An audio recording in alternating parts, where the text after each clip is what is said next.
Hello students, welcome back to the science class. In this unit, you're going to learn about the immunity or defense systems against the disease or infections. So without further ado, let's begin our lesson. A mosquito lands on the arms, injects its chemicals into your skin, and begins to feed. You wouldn't even know it was there if not for the red lump that appears, accompanied by a telltale itch. It's a nuisance, but that bump is an important signal that you are protected by your immune systems, your body's major safeguard against infections, illness, and disease.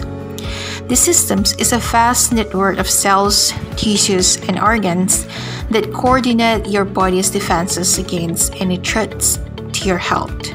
Without it, you'll be exposed to billions of bacteria, viruses, and toxins that could make something as minor as a paper cut or a seasonal cold fatal.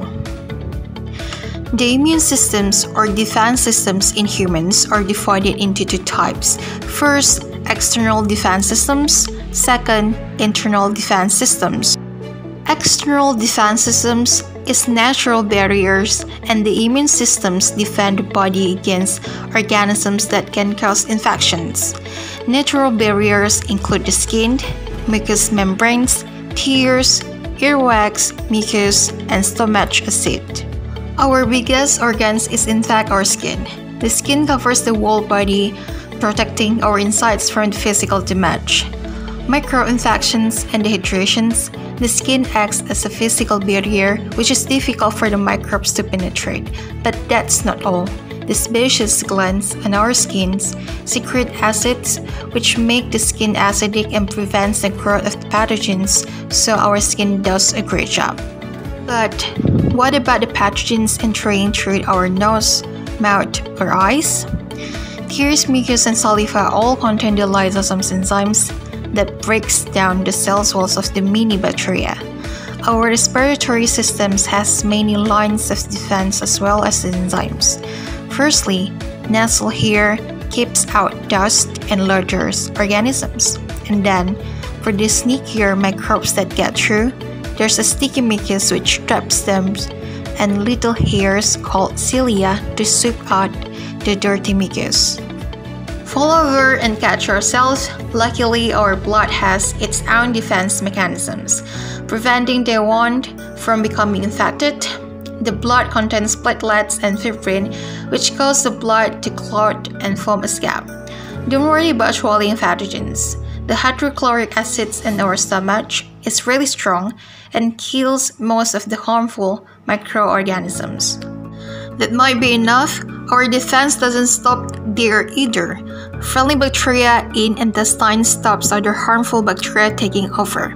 If pathogens do get past our physical barrier, which is known as the general defense systems, our second line of defense takes over, and this system is pretty feisty. The systems called internal defense systems. Internal defense systems is the body's defense systems by white blood cells. These include the inflammatory response, phagocytosis, natural killer cells, and the complement systems. Before we learn about the internal defense systems, there are a few terms that you need to know. First, antigens is a substance that is foreign to the body and stimulates an immune response. Second, antibody is a glycogen proteins or immunoglobulins made by the plasma cells derived from the B lymphocytes secreted in response to an antigens.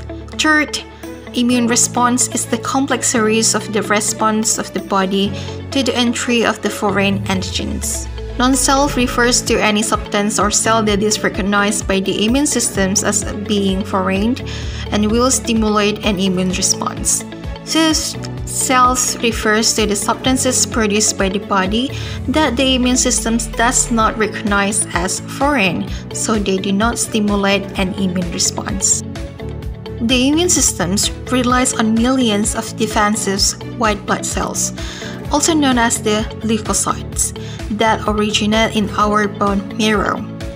These cells migrate into the bloodstream and the lymphatic systems, a network of vessels which helps clear bodily toxins and waste.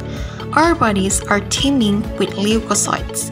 There are between 4,000 and 11,000 in every microliter of blood. As they move around, leukocytes work like security personnel, constantly screening the blood, tissues, and organs for suspicious signs. These systems mainly relies on cues called antigens.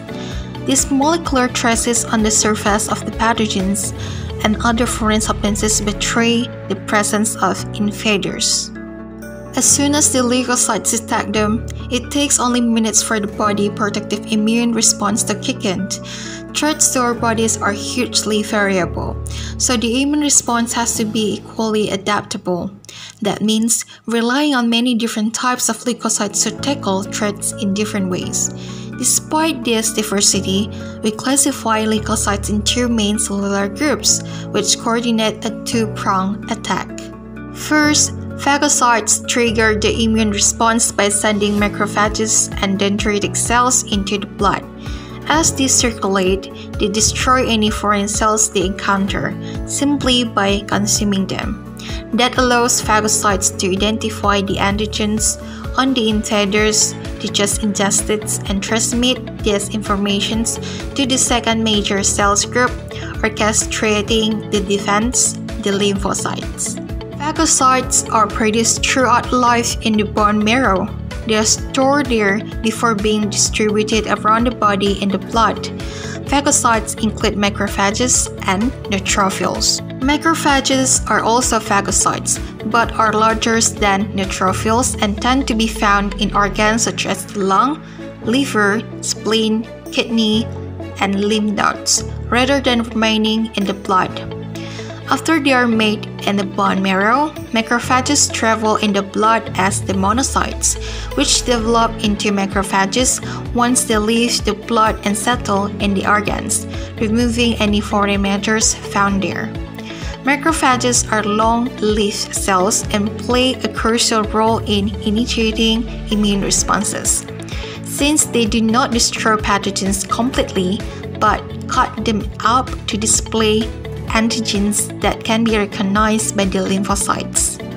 Neutrophils are a special group of white blood cells that play an extremely important role in protecting the body against infections. Mature neutrophils do not divide. New neutrophils are constantly formed in the bone marrow where they develop and mature. Mature neutrophils are released into the blood where they circulate for the 3 to 12 hours and then move to other tissues where they survive only for 2 to 3 days. These mature neutrophils can be found in large and small blood vessels as well as in the tiny capillaries in different tissues in the bloodstream. Neutrophils act as surveillance cells searching for infections. Neutrophils can sense a site of infections because of the chemicals that are released by the bacteria. Upon detecting these chemicals, neutrophils slow down and begins to stick to the walls of the blood vessel. They then squeeze between the cells of the blood vessel's wall and enter the infected tissue. Here, the neutrophils crawl towards the infections as they continue following the chemical signals at the sites of infections.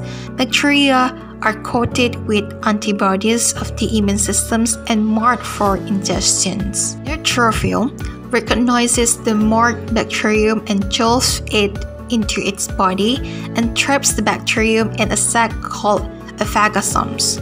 The neutrophils contains pouches called lysosomes, which are full of digestive enzymes and chemicals that can kill bacteria. The pouches or lysosomes then combine with the phagosomes containing the bacteria and release the enzymes and chemicals, resulting in the ultimate death of the bacterium inside the neutrophil. After killing and digesting the bacteria, the neutrophil is spent having completed its duty. The neutrophil shrinks in size and breaks up into smaller pieces that can be recognized and eaten by other cells. Since we have mentioned about antibody, let's talk about antibody.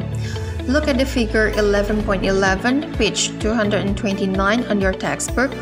The figure shows the different ways in which antibodies work to protect the body from the pathogens. First, antibodies combine with the viruses and bacterial toxins, preventing them entering or damaging the cells.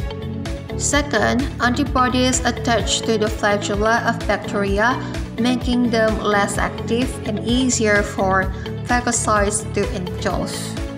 Third, antibodies with multiple antigens binding sites cause agglutinations or clumping together of bacteria, reducing the chances of the spread throughout the body. Together with other molecules, some antibodies punch holes in the cell walls of bacteria, causing them to burst when they absorb water by osmosis. Fifth, antibodies coat bacteria, making it easier for phagocytes to ingest them. Phagocytes have receptor proteins for the heavy polypeptide chains of antibodies. Sixth, the last but not least, antibodies combine with toxins, neutralizing them and making them harmless. These antibodies are called antitoxins. I think that's all about our lesson today. Don't forget to do the exercise on Antibody. Bye!